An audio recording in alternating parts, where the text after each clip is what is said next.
Kia ora koutou everyone, it's Toni here. Welcome to our new normal of pre-recorded lectures with additional things that you can do on the side. We're going to set up a discussion tab for each of the lectures, and we'll have triggers in a lot of the lectures in terms of you thinking about your own experiences and being able to share them with others. Since we can't do that face to face and learn from each other that way, we're going to try to replicate that as best we can through the discussion tabs. So I will introduce each lecture like this, and then we'll switch just straight to the slides and you'll hear my voice in the background. So let's see how this goes.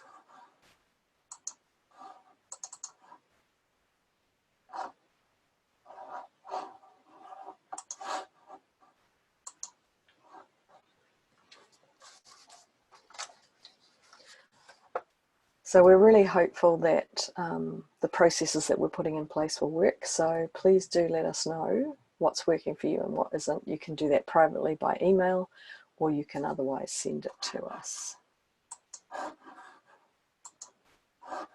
Okay, so let's go through what we are focusing on in this part of the lecture. This follows on from Margaret's lecture on the space of the stadium, and today we're looking at the pleasures of consuming live sport, particularly looking at forms of scopophilic pleasure or specular pleasure, which is to do with the pleasure of looking.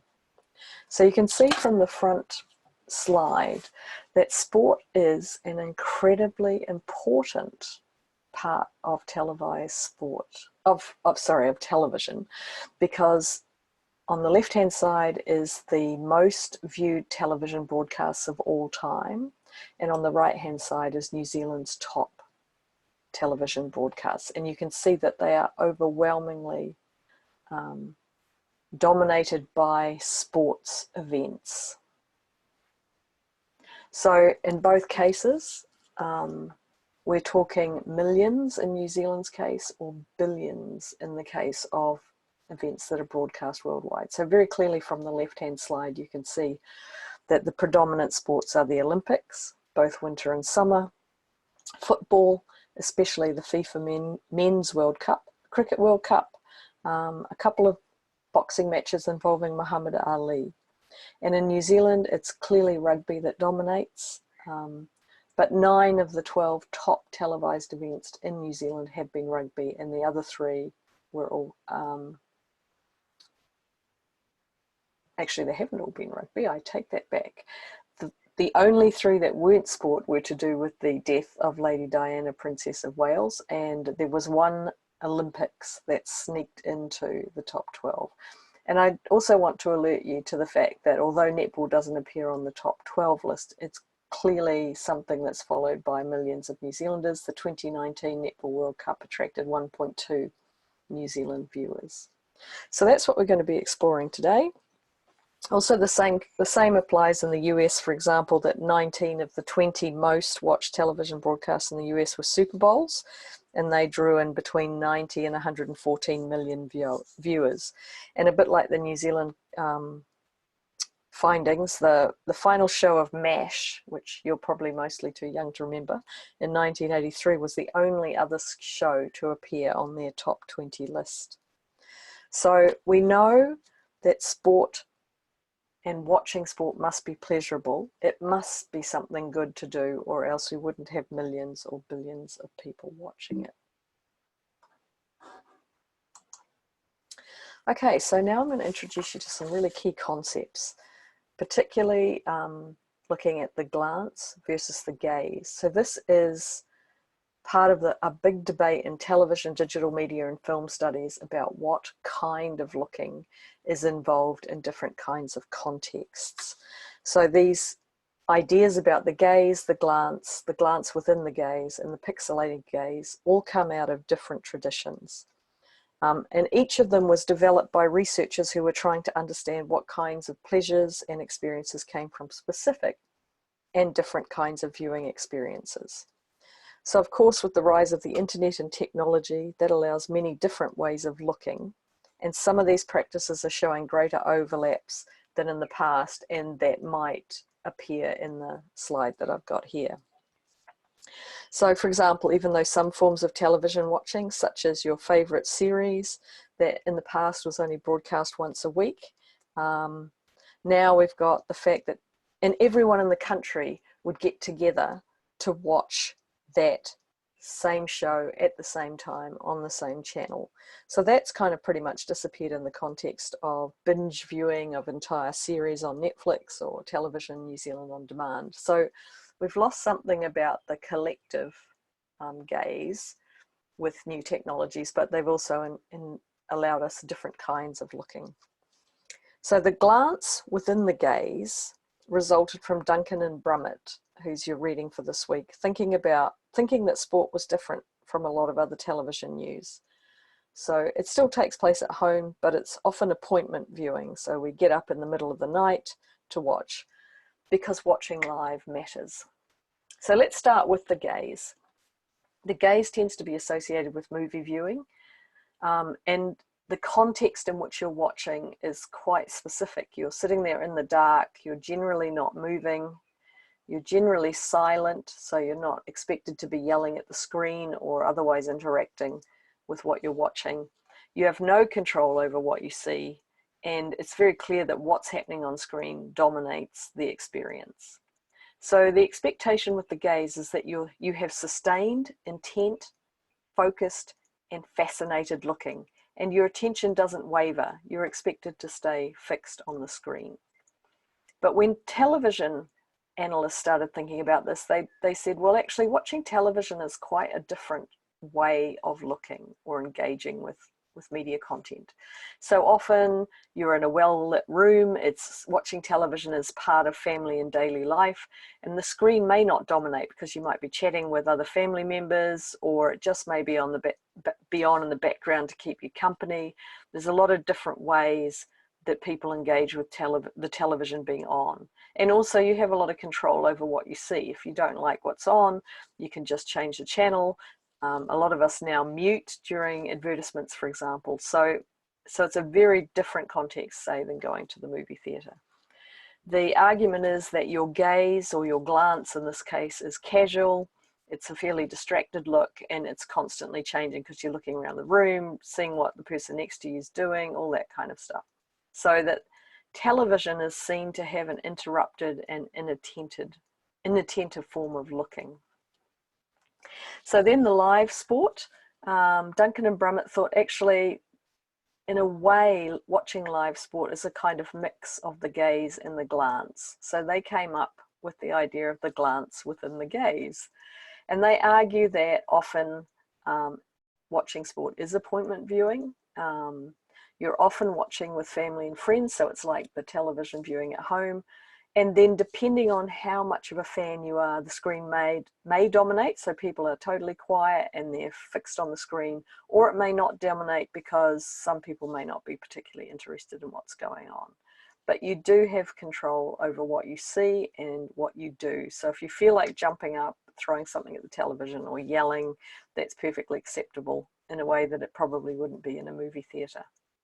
So what they argue is that through the commentary and the technologies, sport is able to stitch together a range of different glances and then unite them into some kind of continuous flow of attention. So we are expected, if we're fans, when we're watching sport, to look with rapt attention. And then we have a new form of thinking about looking, which has emerged since the rise of the internet and digital devices on which we can watch lots of different things. So the terms that come up with this way of looking is digitextuality and convergence media. And the idea here is that we're often consuming content on lots of devices at one time.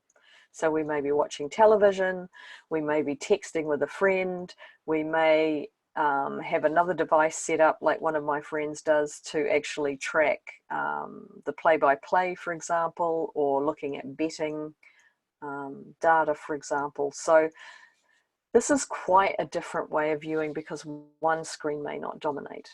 The other argument is that it's a hyper-attentive look. So you've got lots of information that are available to you at once, and they're often all coming in at the same time. And so your attention is quite scattered. So you can't see everything. You miss things while you're paying attention to one thing. You're missing something on the other one. So it's a bit like missing the action on the field if you're at a live event because you're busy watching the big screen replay. So what we're really going to try to look at now that we've got an idea about this, is how does watching something bring us pleasure? And then what might be the differences between these different kinds of watching? Do they bring us different pleasures or not? And there is certainly quite a bit of debate around which kinds of pleasure might be possible or not in different contexts. So I just wanted to give you one example of the pixelated gaze or digitextuality, because I think this is growing and probably in many ways might be the predominant way of watching sport for many people. So this is an example from the Netball World Cup in 2019. And as you can see on the top left, this is the recap, but it's an example of the way that news organisations such as Stuff or the Herald or Netball New Zealand are actually providing a live feed throughout the match that gives you a play-by-play. It includes pictures. It actually pulls material from people's social media feeds so that people who can't actually watch it live have an opportunity to engage with the event. But some people who are watching it live will actually be still watching what the newspaper is saying about what's going on. So on the bottom left is my setup for watching the 2019 Netball World Cup. So I was in New Zealand. It was the middle of the night. I think I woke up at 2 o'clock in the morning. And interestingly, my watching situation is kind of set up a bit like a movie watching situation. I had the lights off. So I only had the light that you can see on so that I could take the photograph. So I was watching in the dark, very attentive, completely focused kind of action on the screen. So in that way, I was definitely engaged in the glance within the gaze because I am a fan of netball. I really wanted to focus on the action. Margaret, on the other hand, was in the UK in the middle of summer in 30 degrees and was looking around to try to find a place where she could watch with a community. And as you can see from the photograph that's up there in the grey text, she said, I went to the local pub to watch the English watching their national team. No one even noticed that the netball was happening. The wall beside the screen is covered with images of male rugby players, including Colin Meads and John Olomu. Stunning lack of interest in women's sport, so now I'm heading back to our daughter's place to watch the Ferns as I need internet and yelling space. It's going to be agonizing. And so this is an example of digitextuality because Margaret and I were on opposite sides of the world, completely different time zones, but when there was a break in the action, so at quarter time, at half time, 3/4 time, we were actually engaged in texting each other, sharing our thoughts about what was going on. And as you can see from the last quarter, which is the bottom ones, we start getting quite emotional because it's looking like the Silver Ferns might win, but they've been in this situation against Australia many times. So the blue is Margaret and the grey is me. I've bleeped out one of her swear words, but we were getting really emotional and really intense, trying to see if we could actually believe that the team would win. So I actually, much to my surprise, ended up crying when the Silver Ferns won. Margaret points out that one of the people that's with her is also crying, and we just start sort of talking about what was going on. So I think even our emotional reactions show something about how incredibly intense and emotional sport can be. But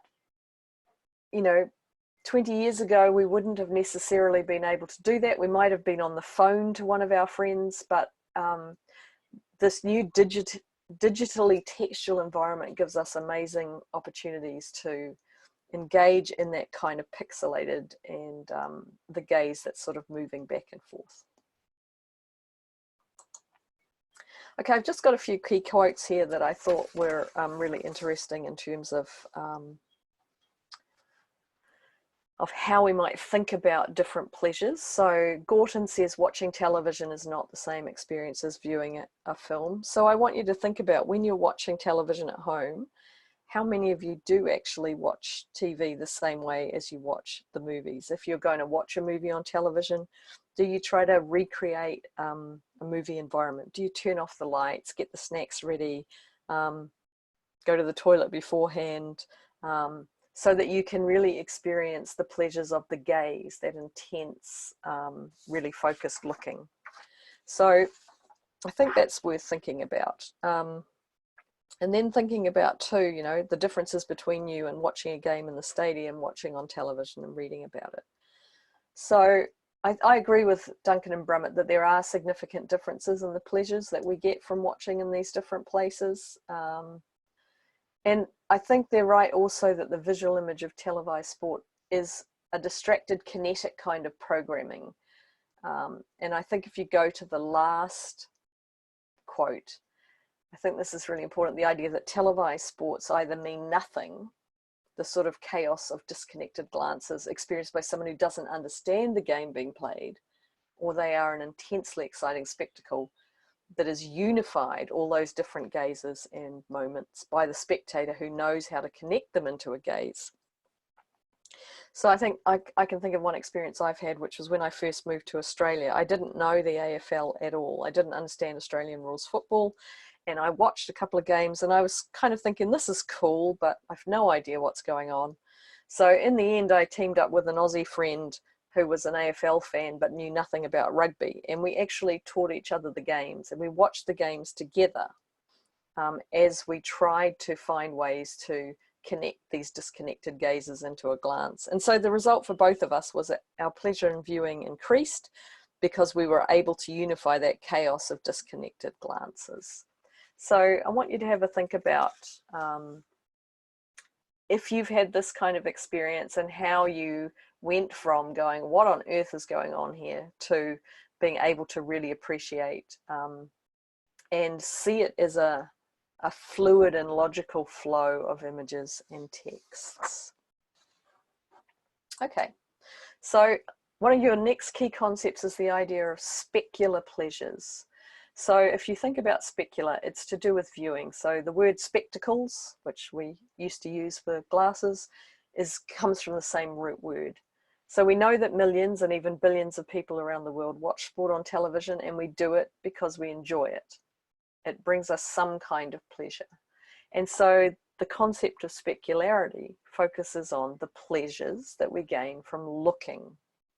And the argument that we've just canvassed is that different types of television or movies offer different kinds of specular pleasures.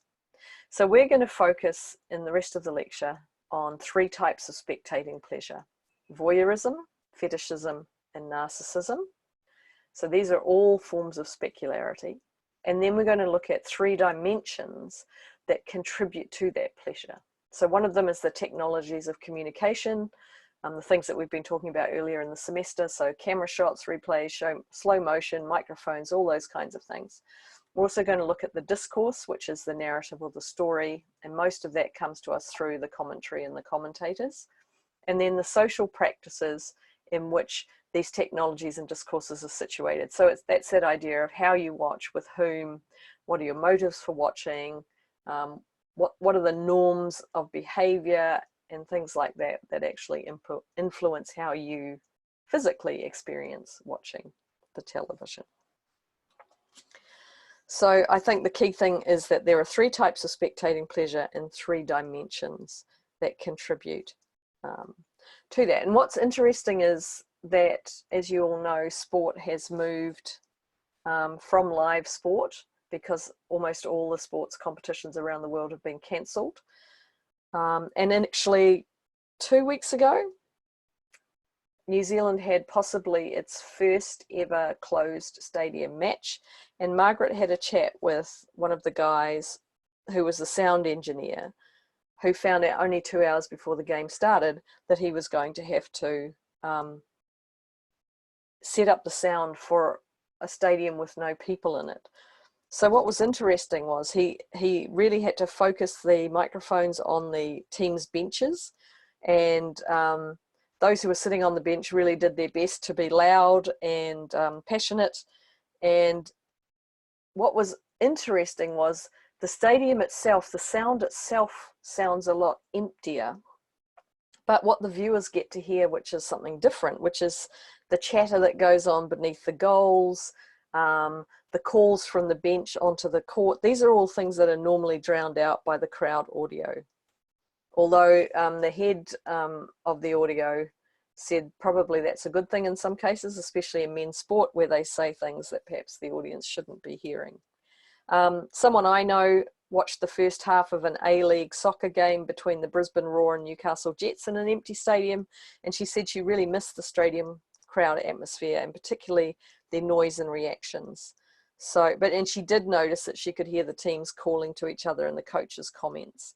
So although we don't often think about audio, it's also alongside commentary and alongside the visual images, it's a really important part of the pleasure that we enjoy. Okay, so the next one is scopophilia. So scopophilia is a subsection of specularity, and scopophilia includes fetishism and voyeurism. And the key thing about this is that looking itself is a source of pleasure. So the commentators direct us towards what we should look at. They say, look at this person, or isn't the team doing well? And there's two forms of looking. One of forms of looking can be invited or expected, and the other form of looking can be illicit or uninvited and unexpected. Now, previous classes have sometimes interpreted illicit to mean illegal, like drug dealing, but in the context of specular pleasure, it refers to something that's not invited or is unexpected. So, such as the cameras focusing on a coach picking his nose, or really catching a terrible injury. And illicit in this context means things we feel we shouldn't be watching, or maybe we don't feel comfortable about watching, or we think just might not be appropriate to be shown on television. So narcissism, which is the third form of specularity, is different from those two forms of scopophilia.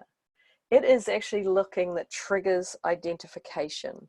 So narcissism is in some ways about trying to find connections between the athletes and you, and I'll discuss this in more detail a little bit later. So in the quote that I've put there, that televised sport allows you to maintain an essential psychological unity among the threads of discourse, technology, and social practices of conversation and socializing. So what it really means is that when you're watching sport, you need to be both physically present and psychologically present. So it's not just about sitting in front of the TV, it's about being emotionally present as well. And we do know that your attention varies during the game gets boring, or the scores are really far apart, or you know that the lead's not likely to change.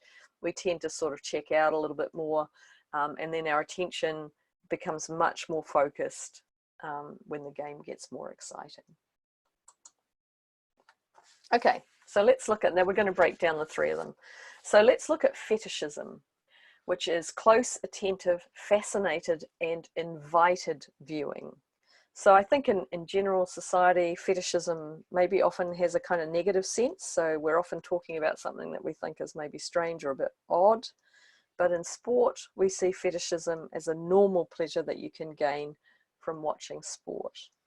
And there's three kind of layers to it. The first level is whatever it is, so usually it's a player, is intended to be observed intently, and your watching is perfectly okay. So you're expected to enjoy watching that object, whether it's a player or something else, and it should be satisfying in itself. So unlike voyeurism, which is secret looking or uninvited looking in some ways, fetishism is actually welcomed looking. You watch your favorite player and it gives you pleasure to see them doing well, or executing great moves, or making good ethical decisions. And the athletes become the object of your fascination and desire. It's not necessarily sexual desire, although there may be an element of this for some fans. And we'll talk about that a bit later too. So if you can think of times when you feel moved to say, wow, that was amazing, that's probably an indication of fetishism. The second level is when they become turned into commodities, kind of like a new phone or a new car. So the idea there is that as the bodies are in motion, we closely examine them and their desirable qualities. We ask questions like, how fast are they? How accurate are they? How strategic or tactical are they? How strong are they? And I think a good example of where you can really see this is in online sports fantasy leagues, where every element of the player is commodified into points. And this impacts who you can afford for your roster. So the commentators play a really important role in commodifying players, especially in baseball and NFL, because those sports have a lot of breaks. So they need a lot of information to fill in that dead space. Whereas I think in New Zealand sport like rugby or netball, there's hardly any time for replays, especially in netball. So there isn't actually much time to slip the kind of statistical information in that shows us that we're being invited to look in a fetishistic way. And then the third level is that because the gaze is always changing, and then the game is played and it's over, it creates this kind of unfulfilled or never able to be fulfilled desire to examine this object. You can't ever possess the object, whether it's the player or a specific kind of play. So you want to keep following that team or following that player to see what they do next. And the commentators play a huge role in this. So remember the three things that actually enhance these ways of looking. So commentators' discourse is one of those things. So commentators invite you to look intently at the spectacle of sport. And their discourse unifies those glances into a gaze of desire by turning athletes into fetishes. I can't even say that. Fetishes. So, and they do that by doing detailed analysis of earlier plays. They discuss their heights and weights. They report their speeds or times. They give statistics and percentages relevant to tries or kicks or shots or free throws. And the narrative kind of invites us to examine the athletes as in a kind of commodified way. So you might go, for example, wow, she's a 90% shooter, and that's where I want to be. So it can also encourage a narcissistic connection, which we will talk about shortly. Now, for those of you who don't know very much about commentary, there's two types of commentators. The play-by-play commentator, whose sole role is to describe the action that's been shown on the screen because that's what the viewer sees. And they're usually a neutral commentator because they're not really supported to make judgments. And then the second main commentator is the collar commentator, or often called the analyst as well, who's often a previous player, and their job is to provide insight into what's happening behind the scenes. So they would say, this is what the player would have been thinking, or this is why this happened right now. And these days we often have a sideline commentator who's responsible for injury reports, weather reports, substitutions, etc. And these three different roles work together constantly to keep pulling you back in to let you see that this is important, this is why this happened, this is what you should pay attention to. You should look intently at this thing. And there is some research, particularly out of the States, that shows that commentary does actually have a huge impact on our understandings of the game. Some studies with students, in an ice hockey study in particular, they had two games, quite a violent game and one that was not very much violence at all. And then they got the commentators to create two different commentaries for each game, one that emphasized violence and one that didn't emphasize violence. And what they found out was that the students that watched the non-violent game with violent commentary thought the game was a lot more violent than it was. And the students that watched the violent game with non-violent commentary thought the game was a lot less violent than it was. So these kinds of studies do give us a sense that the narrative or the commentary or the discourse may be more important than the visuals in how many audience members make sense of what's going on. And I should mention that New Zealand rugby commentators are internationally seen as the most neutral. So other countries often pick up our feed rather than the South African or Australian one. But here in New Zealand, they actually get a lot of stick from the public because Kiwi audiences think they're not biased enough in favour of New Zealand. Okay, so I've just got a couple of discourse examples here that you can read while we're talking. So the first one is, how does an athlete get turned into a commodity? And this is from the 1998 US Gymnastics Championship. This is actually from the reading, where I've underlined everything that would be connected to that idea of her being Rhonda Fane being seen as a commodity. So they first of all give her age, then they give the score she got on her first vault, then they refer back to her highest score ever, then they tell you where she is in the competition at the moment, and then they give her score for her second vault. So in that case, we don't get very much sense of what kind of a gymnast she is or anything about her style or mental composure, for example, but we really begin to see her as a set of statistics. Whereas the other one, which is from the 1999 Rugby World Cup with a really exciting try scored by John Olomu, here you've got example of the commentators directing your look. They're telling you what's important and what to look at. And in fact, in here, they use the word look 3 different times. So in this case, we don't really get anything much about statistics, except that Lomu has now scored 24 tries in tests, but more they're focusing about the kind of player he is, and you know, the French players got a feeling of being swept away by a monstrous human tornado. There's enormous strength and power that gets them across. So this is more about the quality of play rather than things that we might consider to be commodities. So how do fans enact fetishism when they're actually watching televised sport in their social practices? So now we've moved from discourse to social practices. So I don't know if you watch with friends, but or family, often they'll encourage you to look with rapt attention. A lot of people will choose to watch the previews or the pre-game. They'll organize material, and then they'll read in advance. So if you're a devoted fan, you may well engage in those kinds of activities. A lot of people don't take breaks during the action, and a lot of people prefer to watch sport in groups with their flatmates, their friends, their family, etc. And people, when they're watching, will shout, they'll dispute the calls, they'll discuss the game amongst themselves excitingly, and increasingly watch together across geographical spaces like Margaret and I during the 2019 Netball World Cup. And you can see, if you look at the examples on the right hand side, that Margaret was texting me at 1:03 p.m.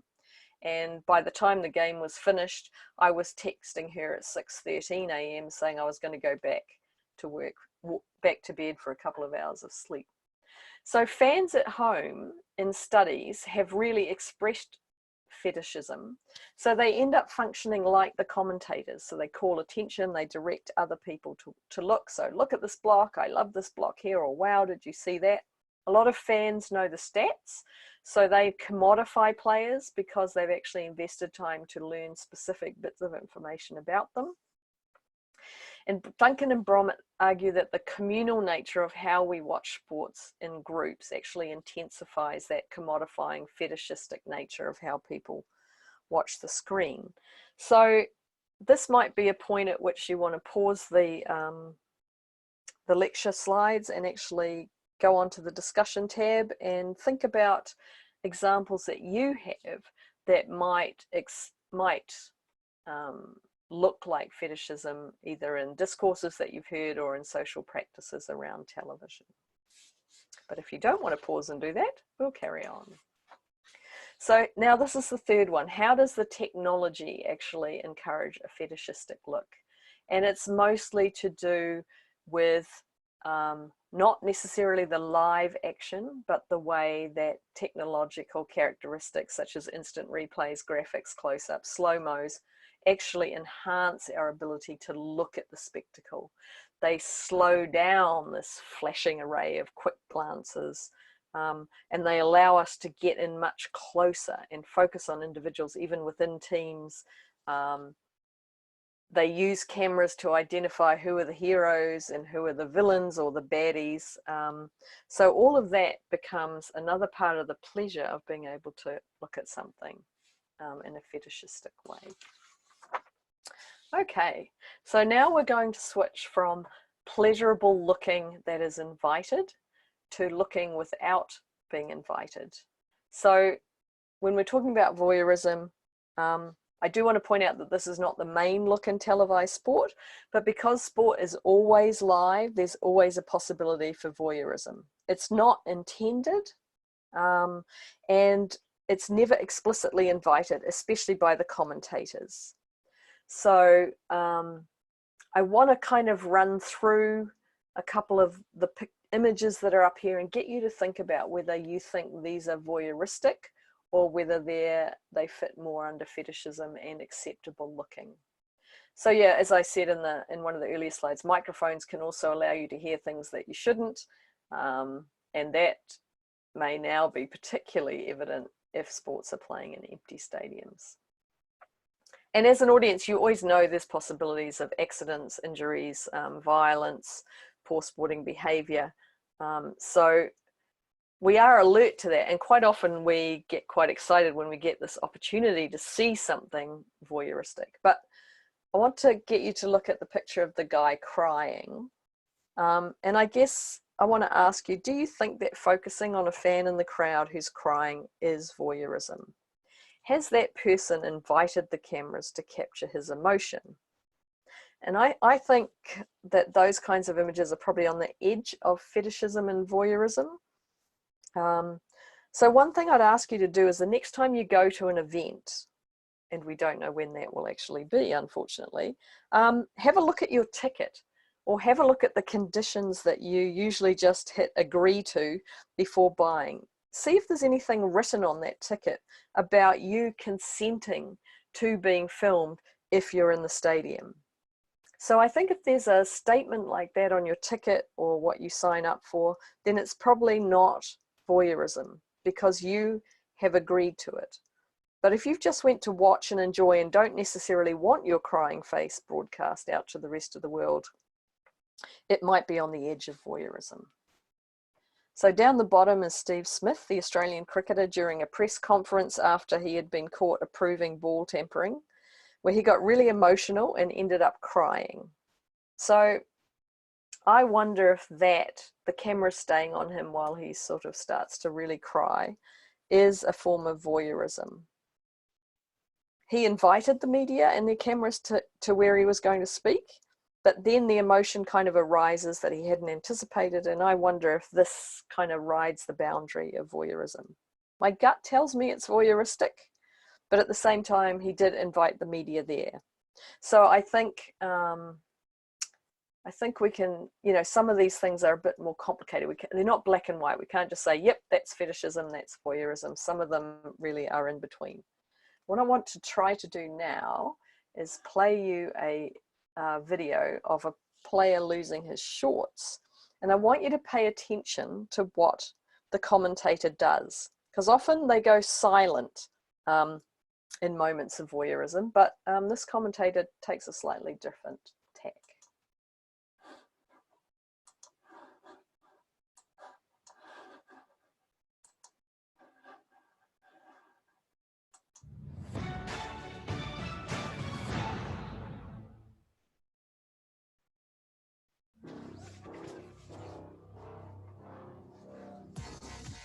They are going to go out on a high if they can with Tom Casson. Now, terrific running with Johnny May. Johnny May losing the shot. He'll not worry because he's got the try. Well, who cares? He doesn't. I don't. And Johnny May with a terrific burst at the end. He was going to battle if it took his shorts off, he was going to get there. And that's what happened.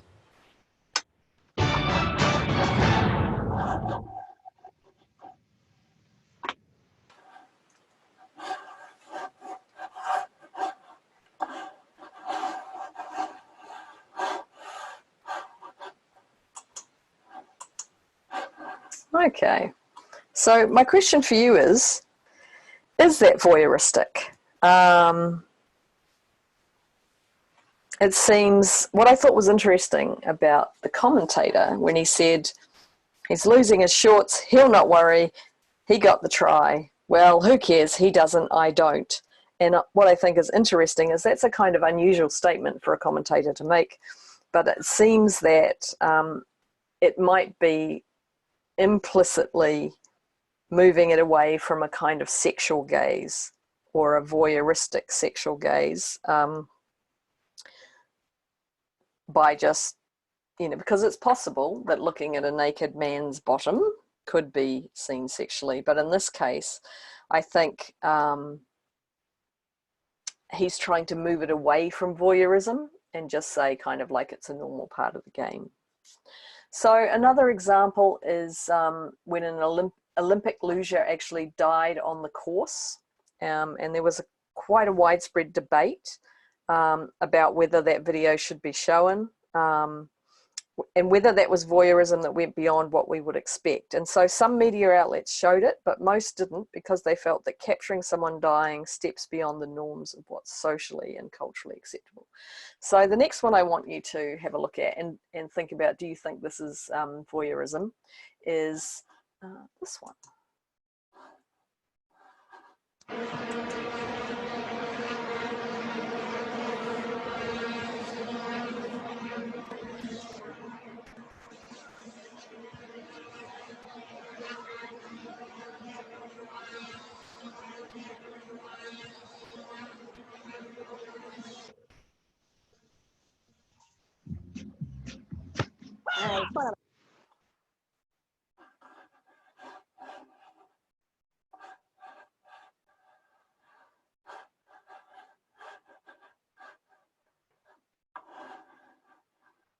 Apologies for this, I'm using two screens. All right, so I'd be interested to know what you think about that.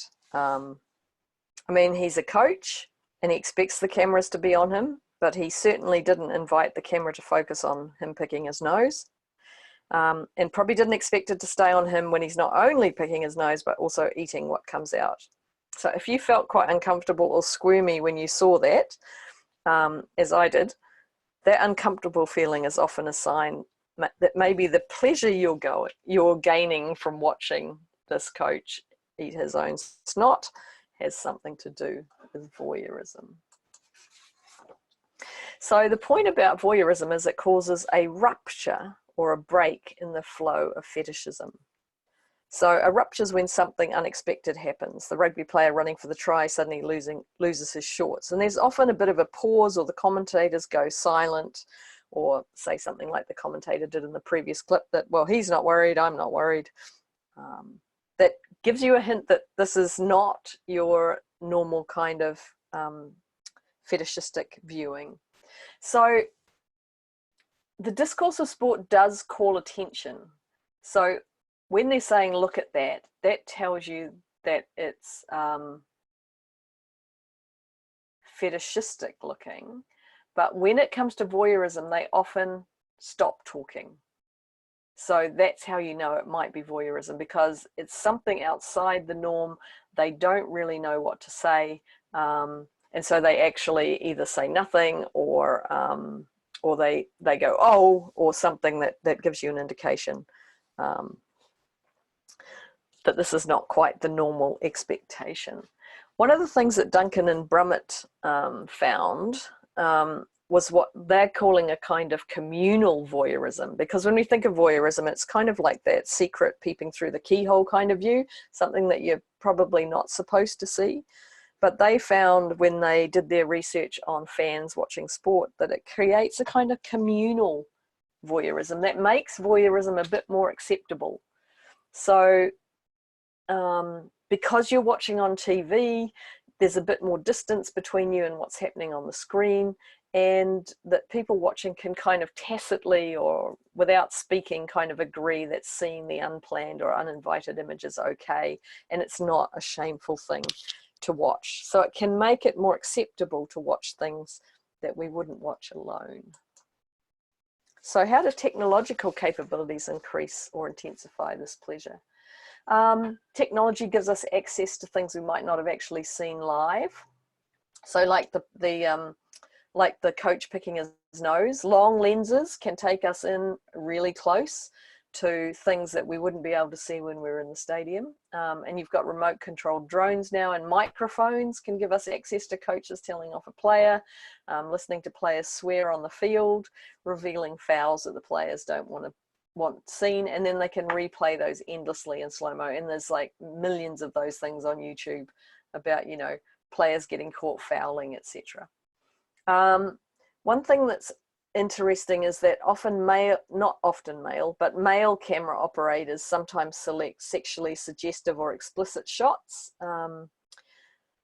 So they create a form of sexually motivated voyeurism. And I'll give you one example. I was watching a South Africa rugby game shot in South Africa. And they came back from a break with this focus on something that kind of looked like a bronze relief, you know, like those carved things with a forest and an animal. And I was sitting there looking, what is that? That's kind of interesting. And then the camera slowly pulled back and pulled back and pulled back. And when it finished pulling back, what we were looking at was the upper body of a young woman wearing a bikini. And I was just simultaneously shocked, surprised, and ultimately quite offended by this, that he had started zoomed in really close on something right between her breasts and then pulled out to show us something that could be sexually suggestive. And certainly people argue that there are lots and lots of images of Sonny Bill Williams without his shirt on that might allow voyeuristic pleasure to heterosexual female fans, for example, who can appreciate the opportunity to watch buff, beautiful male bodies. But what's interesting is it's never acknowledged in the commentary, or very rarely acknowledged in the commentary. However, this kind of voyeurism is not the most common. It's mostly to do with injuries.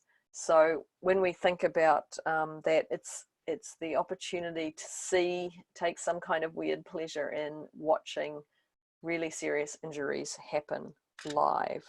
And I actually watched a female athlete die on live television many years ago.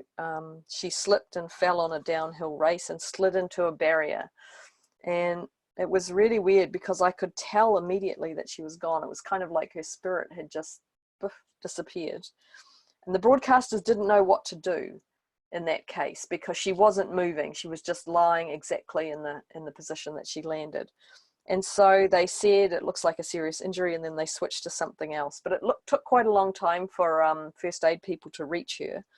So they did periodically come back, but it was really obvious that she hadn't moved. So they took a more conservative approach than maybe they would have if she'd been moving around. And the key point here is that watching someone get seriously injured kind of violates our expectations of what we should be watching in a live sports event.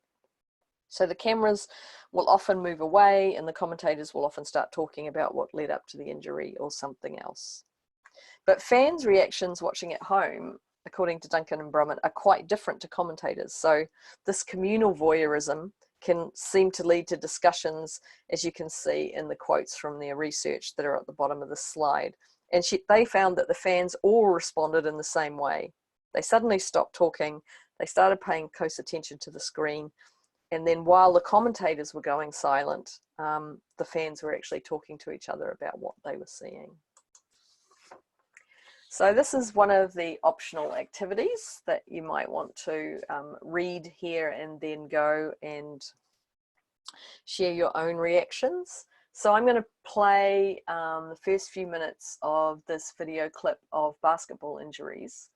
And I want you to think about what are the commentators' reactions? So, and what images are the directors choosing to show? So see how these choices match up with the arguments so far in the lecture.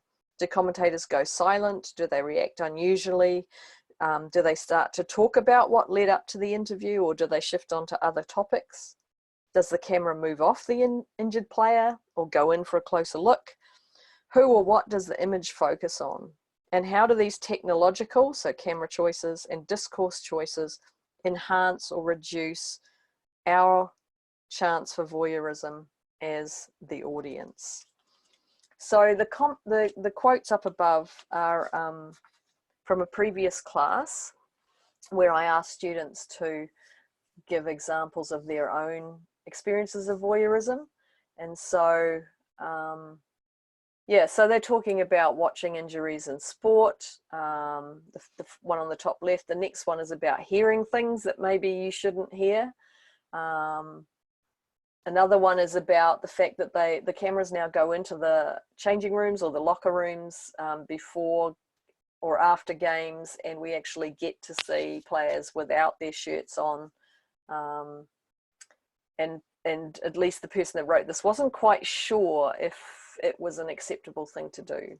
Another person talks about a streaker, the fact that they don't show that on TV, and the fact that the commentators were silent and didn't mention it shows that it's kind of voyeuristic and against social norms. Another one, again, uses a pants being pulled down example. And the last one is a costume malfunction. So again, the top of a skater's dress came undone, and then the commentators didn't draw attention to it. They stayed quiet, and then they began to comment on other aspects of the ice dancers routine. So in your case, if you have time, I really encourage you to put some examples that you've seen, and so that we can see across the whole group what kinds of examples come up. But let's have a look at the first couple of minutes of these basketball injuries. Guy that probably hit the biggest shot in Cavs history. They're going up. Oh my goodness. Hayward came down so hard. Okay. Hayward broke his leg. Hayward has broken his leg. Hayward has broken his leg. Gordon Hayward, see the back cut? And not a whole lot of contact. Really just fell awkward.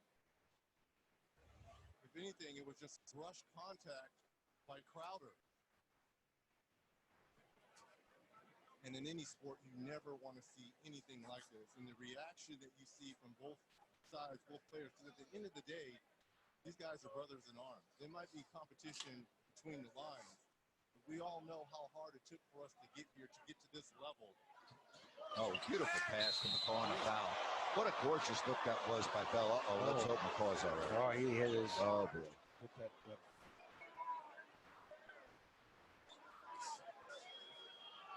Just this Warriors team is snake bit right now. And you can see the reaction from Steve Kerr.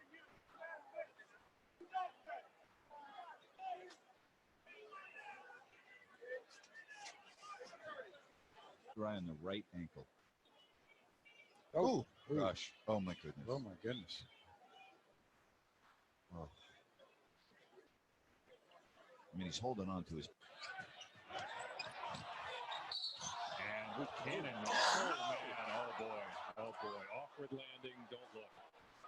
The left leg, oh man. That is unfortunate, the way Cannon went down that time. And, man,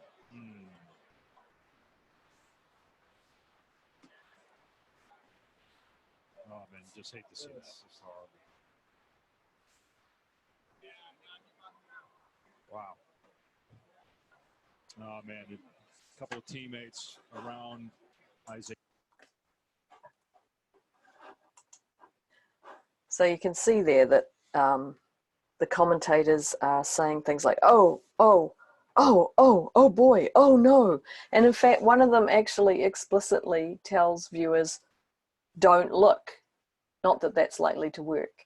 But there is this kind of sense that we know these are serious accidents because the commentators slip out of their normal kind of patter or discourse that they share. And often the replays they'll switch away. Once they realize it's serious, they'll sometimes do a replay, but then they cut away quite quickly to the reactions of other people, and then they'll often not come back to the player until there are people around them supporting them, or they're taking them off the field. Okay, the last one is narcissism, which is the desire to identify with others. So think about your favorite player or someone you like. It can be inside or out of sport. And think about, what do you know about that person that makes you like them? Did you choose them because you like the way they play? Are they short like you but still good at their sport? Have they overcome a similar injury? Do you know them personally? Do you like their moral or ethical behavior? What about their dress style? Do you know a lot of statistics about them? Have you commodified them in any way? Did you choose them because they share something with you, like where they grew up, or their family circumstances, or their religious beliefs, or their clothing, or their interests outside of sport? Or are they someone from your country who plays in an international league, like Kiwi Stephen Adams, who plays in the NBA, or many of the Samoan, Tongan, or Fijian rugby players who play internationally, who make you proud to be from your country? Then also you might think about, where do you get your information from? Is it social media, live television, news articles, biographies, or stories of their lives, or friends, or the person themselves? How does your consumption of media assist this kind of identification? So narcissism is where you want to feel a connection to this person, so you look for those connections between them and you. Just one example, like their stress reactions like mine, or if she can do that with her body, which looks like mine, then maybe I can too. So what I want to do now is just play you another clip, which is quite an old advertisement focused around Michael Jordan. And for a long time, Gatorade had this song called Be Like Mike. And I want you to think about how in this advertisement are people actually, or how are the advertisers actually trying to create this sense of identification?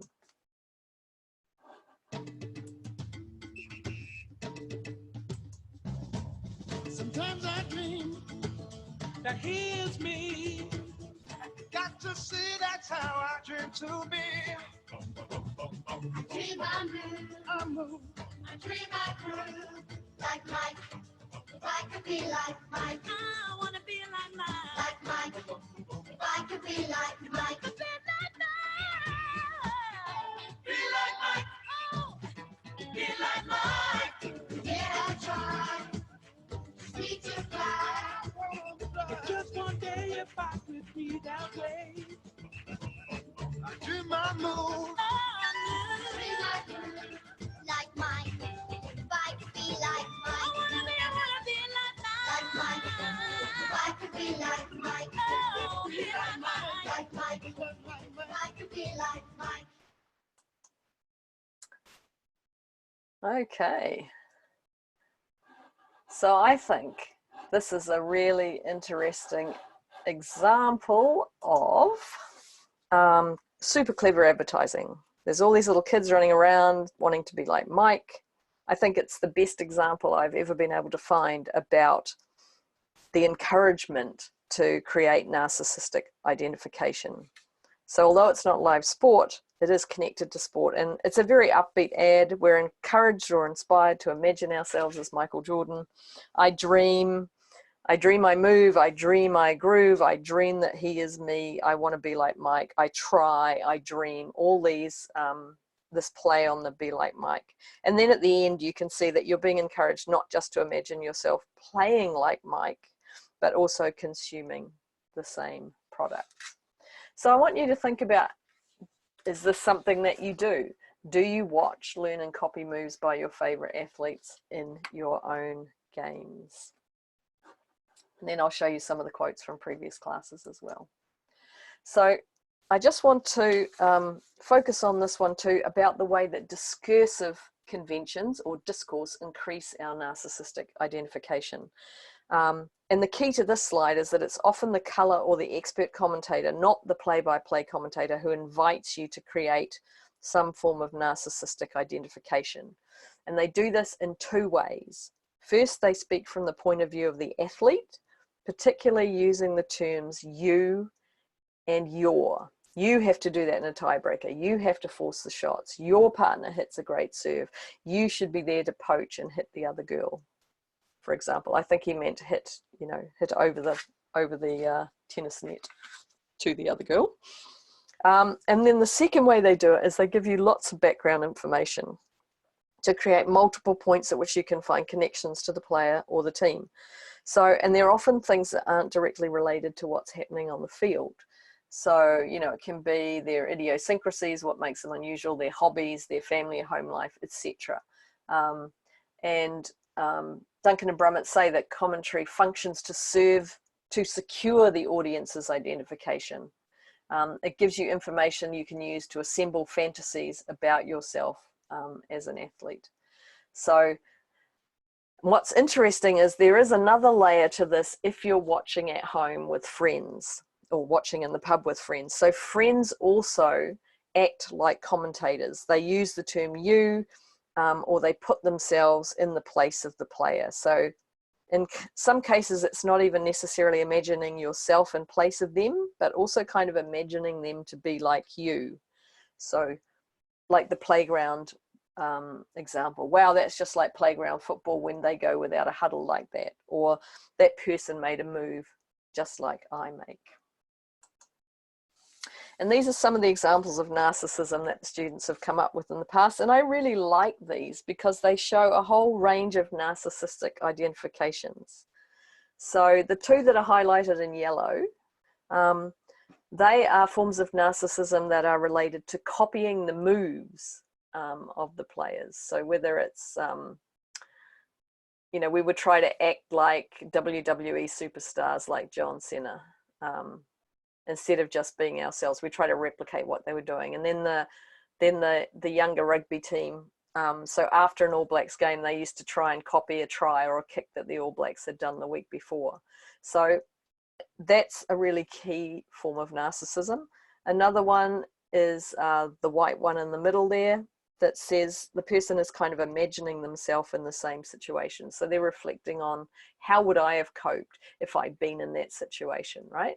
So they imagine themselves being in the player's shoes and how they themselves would have actually reacted. Another one is finding geographical connections. So the top one in grey is someone who followed Wellington Phoenix football player Ben Sigmund and then discovered a connection through the football club. So Sigmund plays for North Wellington Football Club and this person had played for that club. So he goes, this newfound connection also gave me the sense that I can identify myself with the athlete based on our apparent similar personalities of what club we choose to play for. The next one is kind of imagining yourself. Next one is remembering your own performances that were similar to what you saw. So I quite like that. Watching a really good shot in cricket would make me think back to something I did similar. In my head, I elevate myself to the level I'm seeing on TV, but I'm far from that. And then the other one is imagining yourself doing sports you don't actually play. So like in my case, imagining what it would be like to experience curling or handball. So sports that we don't have a lot of opportunity to play here, but maybe we can connect those to other similar experiences we might have had, like trying out bowls or any kind of court sport. So again, this is an opportunity for another optional activity where you might think about your own examples of narcissism and then share those on the discussion tab if you wish. And if you do decide to do that, do try to explain in your post why you think it's an example of narcissism and then what kind of connection you actually made. All right. And then I just want to finish with an interesting point about narcissism as a gendered opportunity. So social practices tend to encourage male rather than female identification. So most televised sports are male, most athletes are male, Men make up the largest audiences, although netball is an exception to this pattern. You know, it's got 1.2 million viewers, but they are majority female, whereas rugby has, like, I think it's up to about 1.6 million viewers, but it is skewed somewhat towards men, particularly when we look at Super Rugby levels of games. So what's interesting though is female audiences go up when sportswomen are regularly featured. So one of the things that I think is interesting is that the fact that female audiences go up when women's events are broadcast kind of imply there may be quite a strong narcissistic element to our viewing choices. So it might also partly explain why fewer women follow sport than men. If they can't identify in terms of their gender with what they're seeing on the screen, then they may be missing out on the pleasure of narcissism. And that might also, among many other reasons, explain why perhaps men don't always follow women's sport, because they can't necessarily identify with the particular style or way that women play. And then in terms of masculine style and ideals, that's the kind of idea that what the commentators emphasize, what the camera replays focus on, those are things that are seen as valuable, and they're things that tend to be associated with masculinity, like strength, power, hard hits, dominance, all those kinds of things. And the argument is that a lot of men don't have opportunities to experience those in their daily lives anymore, and so sport kind of provides this environment in which they can imagine that they are living up to these really strong cultural ideals of what a real man is. So, and of course the technological capabilities enhance that. So there's a lot of ways that you can insert the personal, so pre-recorded interviews, allowing intimate glimpses into players' lives and thoughts. And social media actually also enhances that, because a lot of athletes are showing us things that link back into our daily lives. So that's all I have to say on this topic.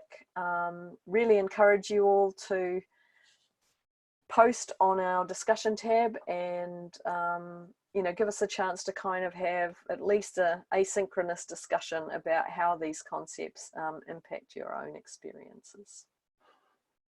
So ka kite anō, I'll see you again soon.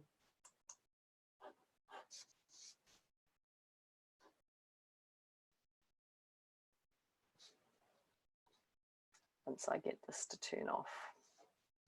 It takes a while for my slideshow to end and then get to